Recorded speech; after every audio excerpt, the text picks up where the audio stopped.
Recipe Mysore bonda process ఏంటో చూసేద్దామా. Let's start. ముందుగా 2 కప్స్ గోధుమ పిండిలో పుల్లటి పెరుగు వేసుకొని కలుపుకోవాలి.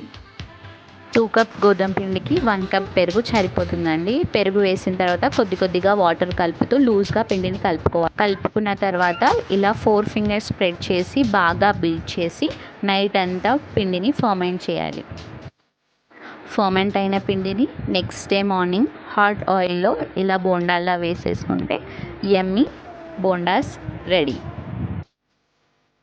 ఒకవేళ మీరు ఇన్స్టెంట్గా బోండాలు వేసుకోవాలనుకుంటే వాటర్ వాడకుండా 2 కప్స్ పెరుగుతోని పిండి కలుపుకొని అలాగే బోండాలు వేసుకునేటప్పుడు కొద్దిగా ఈనో సాల్ట్ వేసుకొని మంచిగా బీట్ చేసుకొని అప్పటిదప్పుడు బోండాలు కూడా వేసుకోవచ్చండి. ఏది మీ దగ్గర టైం ఉంటే ఫర్మెంటేషన్ చేసుకొని వేసుకుంటే పుల్లగా చాలా బాగుంటాయి.